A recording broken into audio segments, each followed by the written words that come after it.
Oke guys, sebelum melanjutkan, jangan lupa like dan komen.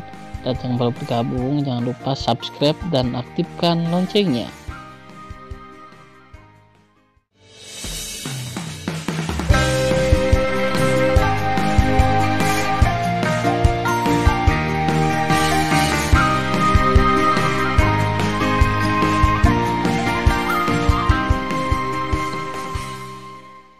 Episode 35. Melanjutkan cerita sebelumnya. Boom! Tan Yun melempar mayat Ma Long ke tanah dengan tangan kanannya. Tidak menunggu jiwa Raja Dewa dan janin terbang keluar dari pikirannya, Tan Yun memegang pedang Hong Meng dan menusuk kepalanya. Melihat mayat patriark tua di tanah, para penjaga berhamburan ketakutan dan ingin melarikan diri. Zisan, angkat penjara dan bunuh bersamaku.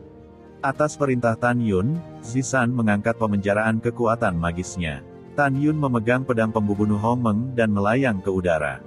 Setiap kali Tan Yun mengayunkan pedang, beberapa penjaga tewas, darah tertumpah seperti hujan di kehampaan, dan mayat terus berjatuhan ke tanah seperti meteorit. Tangan Giok Qian asli Zisan telah berubah menjadi cakar yang tajam, memanen kehidupan. Setelah beberapa saat, Ma Fu berlumuran darah. Pada saat ini, Tan Yun menggunakan mata Dewa Hong Meng untuk mengendalikan kepala pelayan Ma Fu, dan bertanya, "Bawa aku ke tempat Ma Fumu meletakkan giok dewa."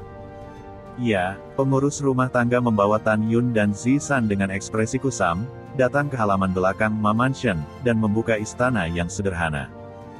Di dalam istana, potongan-potongan batu giok suci ditumpuk seperti gunung, di antaranya ada batu giok suci kelas atas, kelas menengah, dan kelas rendah. Tan Yun melepaskan kesadaran ilahi dan menyelimutinya, dan menemukan bahwa batu giok tingkat rendah adalah 800 miliar, batu giok tingkat menengah adalah 600 juta, batu giok tingkat tinggi adalah 90 juta, dan batu giok tingkat atas adalah 35 juta. Berdengung. Dalam kehampaan yang gemetar, Tan Yun mengorbankan menara Dewa Ruang Waktu luar biasa urutan ke-11 dari cincin dewa. Dengan kata, masuk, Dewa Giok di istana naik ke langit dan berkumpul bersama seperti galaksi. Dituangkan ke menara dewa. Tan Yun menyingkirkan menara, menamparkan kepala pelayan sampai mati, dan terbang keluar istana. Tan Yun terbang ke kompleks, membawa mayat Ma Long, keluar dari Ma Fu, dan memaku mayat itu ke gerbang dengan pedang penjaga setelah kematiannya. Dalam pikiran Tan Yun, pedang dewa menembus gerbang, membentuk dua kata, balas dendam. Segera, Tan Yun menghilang ke dalam malam. Setelah setengah jam berdengung, di tengah kehampaan yang bergetar, Tan Yun muncul dari udara tipis di luar istana kota dewa. "Dari siapa?" Penjaga itu bertanya dengan tajam, lubang hidungnya terangkat. "Apakah Tuan Ma Boshang ada di sini?" Tan Yun tahu bahwa Ma Bosang Raja Dewa ada di kota militer Liu Yun di perbatasan, jadi dia masih harus memastikannya demi keamanan. "Tidak," penjaga itu membentak, "siapa kamu? Katakan." "Tidak apa-apa jika dia tidak di sini." Tan Yun yakin selama Raja Dewa Raja Liu Yun tidak ada, maka Zisan akan membantunya untuk membunuh semua orang di istana Raja Dewa. Pompa, engah. Pergelangan tangan Tan Yun berputar dengan kecepatan yang sangat cepat, dan pedang pembunuh Hong Meng menembakkan 20 cahaya pedang, menelan 20 penjaga, dan 20 orang berubah menjadi awan kabut darah, dan mati. Setelah itu, Tan Yun dan Zisan bergegas ke istana dewa dengan mengancam, dan mereka membunuh orang ketika mereka melihat mereka. Hanya dalam waktu singkat, lebih dari 13.000 orang di istana tewas. Pada akhirnya, Tan Yun mengobrak-abrik batu giok suci di aula harta karun istana raja, meninggalkan kata, balas dendam, di gerbang mansion, lalu pergi. Keesokan harinya, matahari terbit. Pertumpahan darah istana dewa dan istana Ma yang menyebar dengan cepat, dan untuk sementara, orang-orang menjadi panik. 3 hari kemudian, ketika Ma Boshang kembali ke kota Raja Ma, dia mendengar kabar bahwa keluarganya telah dihancurkan. Itu seperti baut dari biru, penuh amarah, dan bergegas kembali ke mansion. Ketika dia melihat tubuh ayahnya dipaku di pintu, dia merasakan pusaran air, menyemburkan darah, mengangkat kepalanya dan meraung, "Siapa yang melakukannya? Siapa yang melakukannya?" Harus menangkap dan menghancurkan si pembunuh berkeping-keping. Dari sudut pandang Ma Boshang, kedua putranya dibunuh oleh Tan Yun. Sekarang keluarganya hancur, dia bahkan tidak tahu siapa pembunuhnya. Kemarahan di hatinya bisa dibayangkan. Ma Boxiang penuh dengan kesedihan dan kemarahan. Saat ini, gambaran Tan Yun muncul di benaknya. Dia segera menggelengkan kepalanya dan berkata, karena pembunuhnya meninggalkan kata balas dendam, kemungkinan besar dia adalah sisa dari Hongmeng Supreme. Jing Yun tidak memiliki keberanian untuk datang ke sini untuk membasuh Ma Fouku dengan darah. Juga, istana para dewa juga telah berlumuran darah. Saya ingin melaporkan berita ini kepada Tuan Tianzun dan Tuan Raja Dewa Liu Yun. Waktu berlalu, 2 bulan kemudian. Malam, gelap gulita seperti tinta. Dunia Dewa Hongmeng, Qingyang Xiancheng, Istana Gongsun. Aula Wan Hong. Gongsun Zhuangli, Raja Dewa kelas 4, duduk di kursi, mendengarkan apa yang dikatakan kepala pelayan. Patriark, ada seorang pria parubaya yang mengatakan bahwa dia memiliki hal-hal penting untuk mencarimu. Pada saat ini, seorang penjaga di luar istana berkata dengan hormat. Siapa nama orang? Tanya Gongsun Zhuangli sambil menggoyangkan alisnya. Patriark, orang yang datang ke sini tidak mengatakan apa-apa, hanya ada sesuatu yang penting untukmu. Penjaga itu berkata dengan hormat. Yah, begitu, kamu bisa membawa orang. Gongsun Zhuangli berkata dengan ringan. Bawahan patuh. Setelah penjaga rumah pergi, pengurus rumah tangga Gongsun berkata, Patriark, begitulah yang terjadi. Jing Yun, membunuh tuan muda di upacara ulang tahun Li Ximin dan Li Xiyin. Kebencian ini harus dilaporkan. Mendengar ini, ketika Gongsun Zhuangli hendak berbicara, sebuah cibiran terdengar di luar aula, apakah itu benar-benar mudah dilakukan? Wow! Tan Yun, yang berubah menjadi parubaya, melangkah ke aula dan mencibir, Jing Yun adalah murid langsung dari Tuan Tianzun. Jika Anda melakukan ini di belakang Anda, jika Tuan Tianzun tahu, Patriark Gongsun, Anda mengatakan Tuan Tianzun akan pernah memaafkanmu. Memanggil. Sosok Gongsun Zhuangli melintas, dan pedang dewa muncul di tangannya. Ujung pedang yang tajam menekan tenggorokan Tan Yun, bunuh kamu, apakah Tuan Tianzun tahu? Tan Yun terlihat tenang, mengacungkan jarinya, mengarahkan ujung pedangnya ke tenggorokannya, singkirkan pedangmu, aku tamu terhormat hari ini. Aku punya berita penting untuk diberitahukan padamu. Apakah kamu yakin? Arahkan pedangmu padaku. Gongsun Zhuangli mengerutkan kening dan berkata tanpa ragu, kamu bersumpah untuk tidak mengatakan apa yang kamu dengar hari ini, jika tidak, jangan salahkan Patriark karena kejam. Oke, aku bersumpah tidak akan mengatakannya. Apakah ini baik-baik saja? Ekspresi Tan Yun tetap tenang. Gongsun Zhuangli menghela nafas dalam-dalam, menyingkirkan pedang dewa, dan bertanya, saya tidak tahu mengapa tamu terhormat datang ke sini. Ini tentang kematian putrimu Gongsun Sanshan. Aku tahu siapa pembunuhnya. Tan Yun tersenyum. Apa yang Anda tahu? Gongsun Zhuangli kaget, matanya menunjukkan kesedihan. Ketika putrinya pergi ke alam dewa Siyuan ke jurang menelan para dewa, dan berburu harta karun, dia membunuh Tan Yun untuk membalas dendam putranya Gongsunyan, tetapi dia mati di dalam, bahkan tidak melihat sisi terakhir. Setiap kali dia memikirkan putrinya, hatinya seperti pisau, dan dia tidak bisa tidur di malam hari. Patriark Gongsun panik kenapa? Tan Yun mengerutkan kening, tamu terhormat ada di sini, apakah kamu bahkan tidak menawarkan minum teh? Mata Gongsun Zhuangli menunjukkan ketidaksenangan, jadi dia melihat ke arah pengurus rumah dan mengangguk. Kepala pelayan tersenyum dan berkata, silakan duduk. Hampir sama, Tan Yun tersenyum dan duduk di kursi. Pengurus rumah tangga buru-buru menuangkan teh. Tan Yun mengambil segelas anggur, menyesapnya, dan tersenyum, teh yang enak, teh yang enak. Tamu, apakah kamu benar-benar tahu siapa yang membunuh putriku? Gongsun Zhuangli bertanya. Tentu saja, Tan Yun berkata, saya tidak hanya tahu, tetapi ada juga gambar kenangan. Silakan lihat Patriark Gongsun. Dengan lambaian tangan kanan Tan Yun, kekuatan gaib dilepaskan, mengembun menjadi gambar dari aula. Dalam gambar, Gongsun Sanshan sedang menggelengkan kepalanya di hutan, air mata kengerian menetes. Jing Yun, tidak. Jangan bunuh aku. Tan Yun mencibir, Gongsun Sanshan, di alam dewa di Danau Dewa Qingyang, keluarga Gongsunmu yang ingin membunuh dan memenangkan harta. Mereka dibunuh oleh Lao Su, itu lebih dari mematikan. Namun, di kota King Yang Fang, kamu ingin membunuhku. Jika aku tidak melarikan, aku akan dikejar dan dibunuh olehmu. Adapun kakakmu, dia ingin membunuhku pada upacara ulang tahun Xiyin dan Xiyin, tapi dia dibunuh olehku. Setelah itu, Gongsun Sanshan bangkit dan ingin melarikan diri. Tan Yun tiba-tiba mengambil langkah, telapak tangan kanannya secepat kilat, dan menepuk alis Gongsun Sanshan. Bang! Kepala Gongsun Sanshan pecah, dan janinnya hancur.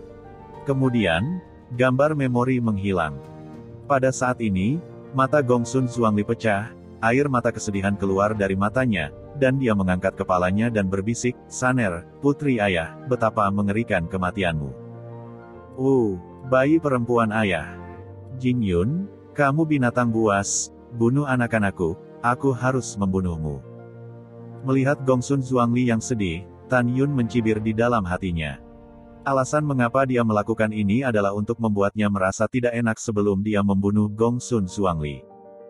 Patriark Gongsun, orang tidak bisa kembali dari kematian, kamu harus berduka. Tan Yun berkata, aku juga mendengar bahwa alasan putrimu memasuki jurang menelan dewa juga diperintahkan olehmu untuk membunuh Jing Yun. Lagi pula, bukan Jing Yun yang membunuh putrimu, tapi kamu. Mendengarkan kata-kata Tan Yun, Gongsun Zhuangli menangis. Matanya bengkak, tinjunya memukul dadanya dengan keras. "Iya, ini salahku. Putri, ini ayah, maafkan aku. Oh, ini salah ayah." Tepat ketika Gongsun Zhuangli menangis, dia terkejut, merasakan nafas tak terlihat yang menyelimutinya, dan kolam spiritualnya segera dipenjara. Hal yang sama berlaku untuk pelayan. Gongsun Zhuangli mengerutkan kening dan berhenti menangis dengan sedihnya. Dia sepertinya telah menemukan sesuatu di sudut matanya. Ketika dia tiba-tiba mengangkat kepalanya, dia melihat bahwa pria parubaya di depannya telah menjadi Tan Yun. "Jing Yun, ini kamu." Mata Gongsun Zhuangli merah dan meraung, "Aku akan membunuhmu. Jika kamu ingin membunuhku, itu tidak mungkin dalam hidup ini. Kamu hanya bisa memimpikannya untuk membuatmu merasa lebih baik." Tan Yun berkata dengan acuh tak acuh, "Karena kamu sangat merindukan putrimu dan merasa menyalahkan diri sendiri, maka aku akan melakukan perbuatan baik dan mengirimmu pergi." Reuni keluarga. Binatang, apakah kamu berpikir bahwa kamu telah menggunakan beberapa cara untuk memenjarakan kekuatan tuan keluarga, dan kamu adalah lawan dari tuan keluarga? Kamu bermimpi. Gongsun Zhuangli meraung. "Hari ini, keluargaku terutama menangkapmu, dan menelanjangimu hidup-hidup, dan membalaskan dendamku Yaner dan Saner." Membunuh. Gongsun Zhuangli memutar cakarnya dengan tangan kanannya, merobek kekosongan, dan meraihnya di leher Tan Yun. Dia sombong, bahkan jika kekuatan sucinya dipenjara, dengan tubuh Raja Dewa kelas 4, dia dapat menghancurkan artefak hebat urutan ke-7 dengan tangan kosong, dan mudah untuk membunuh Tan Yun. Namun, dia ditakdirkan untuk kecewa. Bahkan jika Tan Yun tidak memadatkan Dit God Armor dan Hongmeng Battle Armor, dia dapat merobek artefak tingkat rendah ke-8 dengan tangan kosong, dan kekuatannya 3 poin lebih kuat dari Gongsun Zhuangli. Tan Yun mencibir, mengepalkan tangan kanannya, dan memukul tangan kanan Gongsun Zhuangli. "Ah, kenapa kamu begitu kuat?" Ledakan. Retakan. Mengikuti jeritan Gongsun Zhuangli, tangan kanannya diledakkan oleh tinju Tan Yun, jari-jarinya terbang ke dalam, dan tubuhnya dibombardir seperti bola meriam. Kepala keluarga. Kepala pelayan itu tampak ketakutan. Saat dia bergegas menuju Tan Yun, Zisan terbang keluar dari menara Lingqiao, dan keluar dari udara tipis dari belakang Tan Yun, telapak giok yang berisi kekuatan agung dan ilahi menamparkan kepala pelayan di dada. Retakan. Pengurus rumah tangga muncrat darah, dadanya ambruk, dan tubuhnya terbang terbalik. Zisan berputar di udara dan menyusul pengurus rumah tangga, memukul alisnya dengan telapak tangan. Kepala pengurus rumah tangga meledak seperti semangka, dan tubuh tanpa kepala itu jatuh keluar aula. Saat ini, penjaga patroli menemukan tubuh kepala pelayan dan terkejut serta berteriak, "Ini, ada seorang pembunuh." Tiba-tiba, di rumah besar itu, ribuan penjaga, beberapa memegang pedang ajaib, beberapa memegang tombak tajam, terbang menuju aula Wan Hong. Desir-desir. Segera, ada ratusan ahli di alam Kaisar Suci yang menyapu langit malam dan terbang ke aula Wan Hong dengan aura kekerasan. Namun, pada saat berikutnya, ratusan ahli di ranah Kaisar Suci tercengang, merasa bahwa kolam spiritual di penjara dan jatuh dari kehampaan.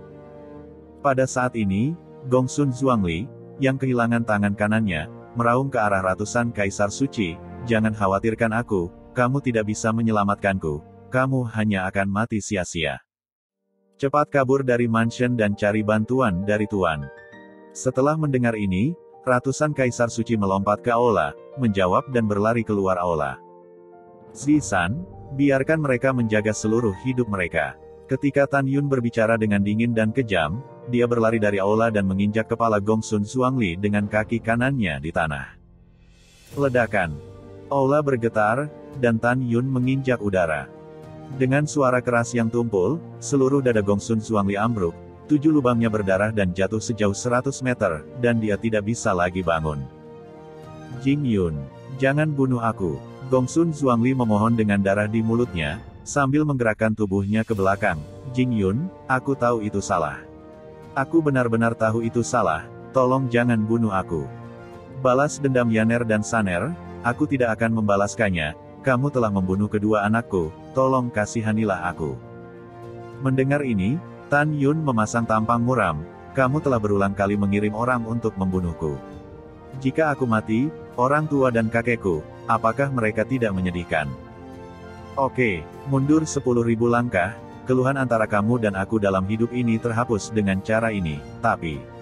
Kata Tan Yun setelah pidato, "Tapi, kakek buyutmu di masa lalu memimpin keluarga cucumu, bukan hanya pengkhianatan Hongmeng Supreme, dan membantai banyak bawahan Hongmeng Supreme. Kebencian ini, apakah keluarga Gongsunmu masih ingin dihapuskan?" Mendengar ini, Gongsun Zhuangli tercengang dan berkata, "Jing Yun, saya tidak mengerti apa yang Anda bicarakan, Anda adalah murid Tuan Tianzun. Hongmeng Supreme adalah musuh kita bersama, bagaimana kamu bisa membalaskan dendam Hongmeng Supreme?" Mendengar ini, Tan Yun mencibir dan berkata, "Dengarkan baik-baik, aku bukan Jing Yun, tapi Tan Yun."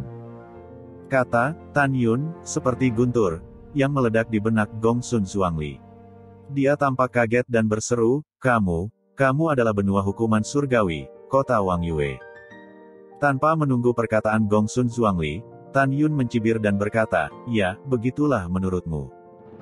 Jangan khawatir, sekarang balas dendam Lao Su baru saja dimulai, dan banyak orang akan datang ke neraka untuk menemanimu di masa depan." Setelah jeda, Tan Yun mengangkat kakinya dan menginjak kepalanya, menginjak Gongsun Zhuangli sampai mati.